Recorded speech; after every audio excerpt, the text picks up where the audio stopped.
What's going on, guys, and welcome back to the channel. For today's video, thanks to the team over at Shozy Store, we're going to be checking out the APC Toys Red Gladiator, which is an unofficial reissue on the first edition Transformers Prime TERRORCON CLIFFJUMPER. Now, if you'd like this or any of the other APC Toys releases, then definitely be sure to head down to the links in the description box below. And I'm going to be honest with you guys, I am so happy to see APC Toys reissue this dead version of CLIFFJUMPER, because unfortunately I completely missed the boat on the original release of this deco, and if I'm not mistaken, I think CLIFFJUMPER spent more time dead and in a zombified state than he did alive, so technically this is the more animation accurate version of the character, and I'm gonna be real, this thing looks sick. I mean, I do think I prefer it when in comparison to the clean release, because for example, look at the detail we have packed into the head sculpt. I mean, CLIFFJUMPER unfortunately didn't have the best of luck in the Transformers Prime series. I don't think he made it past the first episode alive, and then all of the episodes that he was in, he was dead and kind of in this zombie-induced state. But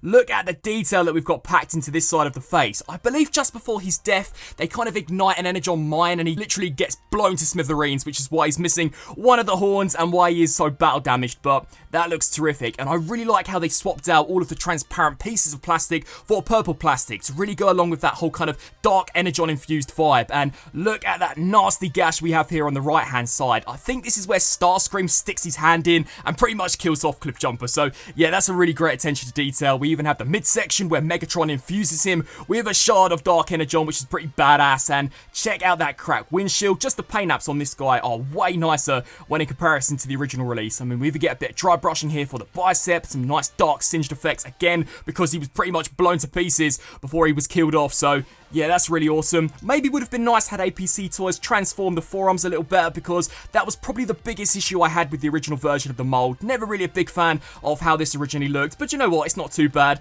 And then as we come down here to the torso and the thighs, you can see various different gashes here, which looks pretty sick, and even here for the kneecap. So yeah, overall, a really nicely done looking figure. Awesome to finally get a dead version of CLIFFJUMPER into the collection, which I know sounds kind of gruesome, but I mean, if you've checked him out in the series, he did spend more time dead than he did alive. Now, in terms of articulation, because this is a 2012 mold, there may be a few things which are slightly different to what we expect now in 2023, but despite that, I'd say he's still pretty poseable. So the head is on a ball joint, it will look up and down as well as tilt side to side, so you can kind of get a few of those zombified poses like we saw in the series. The shoulders are on ball joints, so we'll rotate the full 360, hinge out to the sides. We do get some very sturdy bicep joints due to transformation, a double jointed elbow, which I thought was awesome, as well as a very nice wrist rotation. Unfortunately, nothing out of the waist whatsoever unless you really want to mistransform him, which I wouldn't necessarily recommend. The hips can kick forwards that far, back to that far, as well as out to the sides. We also get a thigh rotation, single jointed knees, and then finally the feet surprisingly can pivot forwards and backwards and rock side to side slightly. So articulation definitely isn't too bad for a mold which is almost well over a decade old. So yeah, all in all, pretty awesome. Now, in terms of accessories, if you've checked out the show, you guys all know CLIFFJUMPER had built-in arm cannons, and this mold still does retain that feature. So if you want to actually access them, what you're going to want to do is swing this piece of kibble out, rotate the wrist inwards like that, and then bang, flip out this cannon, and it is really awesome. The same can also be said here for this side, and the detail, the singed effect that we've got packed onto this also, I think looks pretty awesome. But that isn't it, because they did include a shard of dark energon, which if you've checked out the series, and specifically the scene where Megatron does ignite this with CLIFFJUMPER's dead corpse, then yeah, it's a pretty good inclusion. So basically what happens is you're going to want to slide these little hooks, these little strands of dark energon over his chest, and bang, he is ignited with the dark energon. And I thought this was a really nice accessory. I mean, there's the shard, you can see where the energon is kind of infusing itself with, I guess, CLIFFJUMPER's veins. I really like the way it's kind of symbiotic in how it's scattering throughout the windshield. So yeah, that's a really nice looking accessory, and I mean, really does help to set him apart on the shelf. You would not want to approach this CLIFFJUMPER if you saw him in the background. If you saw him running towards you, I think you'd definitely be running in the opposite way. So overall, very impressive figure, and the build quality on this guy also I think is pretty top tier for a KO. Now, as we jump into a few comparisons, here we have the APC Toys Dead CLIFFJUMPER on the left and the original official Hasbro version on the right. Now, this is the clean version. Gonna be honest, in terms of my own personal preference, I prefer the way the dead version looks way better when in comparison to the original release, just because there's so much more nicer detail to admire. But I do know APC Toys also brought out a clean version of this mold, and it also came with the 3 humans, Jack, Miko, and Raph. So I'll also be sure to include a link for that down in the description box. But you guys let me know know, out of the two, which is the one you prefer? And another thing I want to talk about is, do you guys think the first edition mold was better when in comparison to the regular, I think it was RID Cliffjumper? There's always been a controversy, at least between myself, as to whether or not that mold is better when in comparison to first edition. I'm always kind of conflicted, so you guys let me know what you think down in the comment section below. But yeah, fantastic retool and repaint, and it is so cool to finally get this dead version of Cliff into the collection. Next up, here we have him stacked up alongside his partner in crime, that being the APC Toys first edition Prime RC. Fantastic looking figure.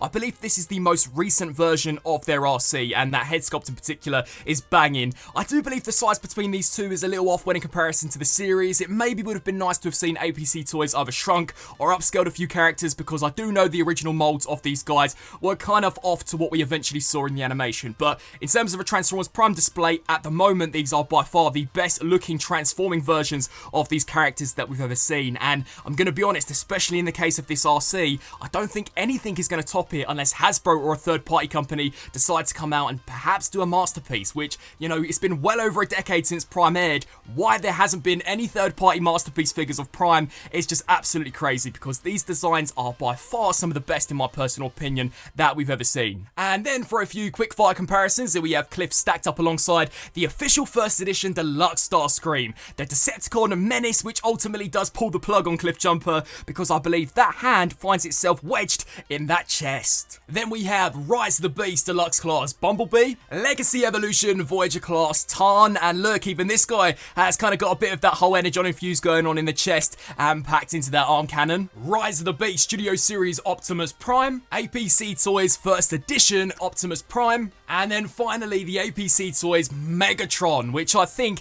undeniably the best Transformers Prime Megatron that we've ever seen. I mean, this thing in robot mode is quite literally god tier, and yes, don't you guys worry, I will also have a review fairly shortly up on the channel for the version 2.0, which I believe they've just released.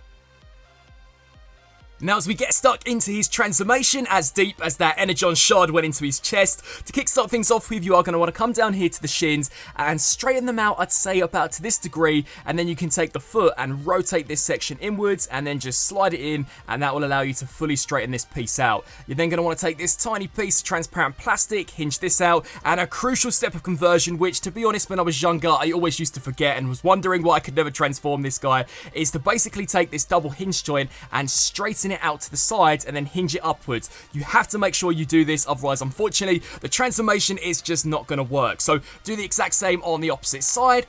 Bang! Once you've done that, we can then take this chest piece, hinge this section down, and then take the headlights. And one thing which I loved about this mold was that they did use the real headlights of the vehicle mode stuck in the robot mode. You know, they could have used faux pieces, which is something I believe we saw with that RID version, but they decided not to, which I definitely did think was pretty cool in terms of transformation. But just slide these pieces here forwards. We can then come around here to the backpack, detach this away from the neck brace, and then extend this piece here outwards. What you're then going to want to do is take this bumper piece, fold this section down, and then inside here are these two tiny little red pieces that you're just going to want to slide underneath the headlights to really make them keep their place. So just slide that upwards and do the exact same here for this side. Once you've done that, what we can now do is bring this section here backwards slightly and rotate all the way around. Now, one thing I liked about this mold is the waist joint is only held on via a mushroom peg. So technically, if you really wanted to make this guy super accurate to the animation, you could detach him away from that waist piece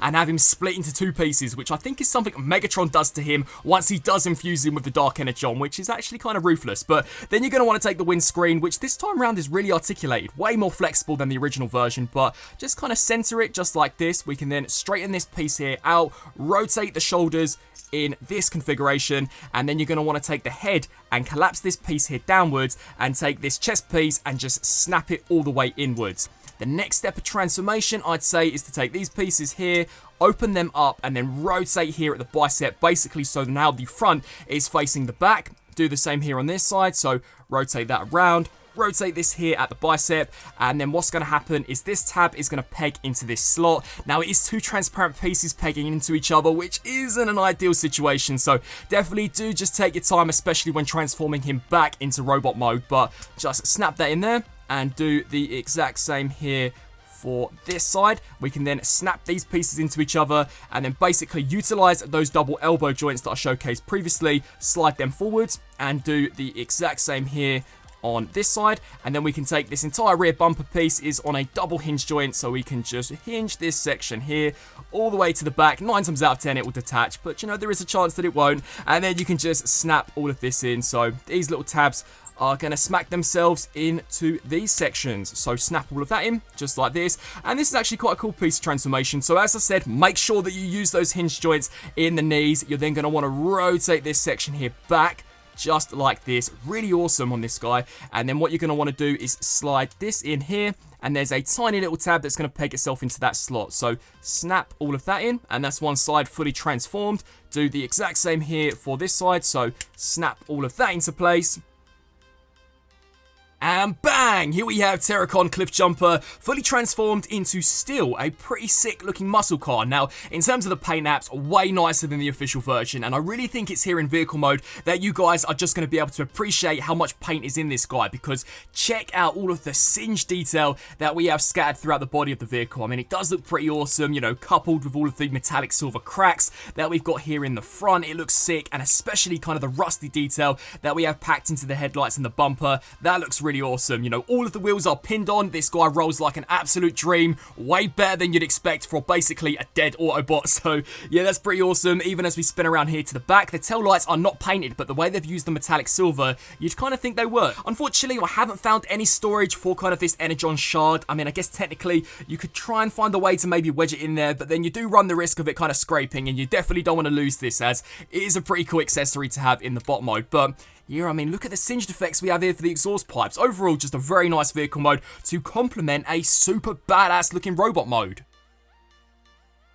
Now, as we get stuck into a few comparisons, so we have the deceased corpse version of CLIFFJUMPER on the left and the official Hasbro version on the right. And I think in terms of molding, besides the new tooling that we have packed into kind of the damaged horn on this guy, they are basically exactly the same. But to kind of go back to my earlier point, you know, I do personally prefer this guy because the paint apps do a lot of the heavy lifting. I mean, look how much nicer this APC Toys version does look in comparison to the official Hasbro version. The paint apps on this guy, to be fair, are pretty much off the chart, but besides that, they are identical. So again, you guys let me know down in the comment section below. Do you guys prefer the clean version of CLIFFJUMPER or the battle damage version? And do you think the first edition mold is better when in comparison to the original RID version? And for another comparison, here we have him alongside the Rise of the Beasts Bumblebee. So in terms of size, I think in vehicle mode they are pretty much smack onto each other. So I guess over the past decade, deluxes haven't really shrunken that much. And you know, if you want him to stack up with some of your more contemporary figures, I don't think he's going to look too out of place at all. And so, wrapping up on this review for the APC Toys Red Gladiator. Overall, I think it's a pretty banging addition to the line. I think in terms of paint apps, probably one of their best alongside that Chrome Edition Optimus Prime, which they brought out a few years ago. I mean, the details, especially in the vehicle mode, well exceed anything that we saw from the original TERRORCON Hasbro version that came out, I want to say, around about 2012, and I also think it was a SDCC exclusive. So, awesome to see them reissue one of the more elusive first edition molds, and personally, I do think it's superior. I'd love to get your thoughts on this figure down in the comment section below. Again, if you're looking to add this guy or any of the other APC Toys figures to your collection, then definitely be sure to head down to the links in the description box below. And until my next review, I'll see you then. Thanks for watching.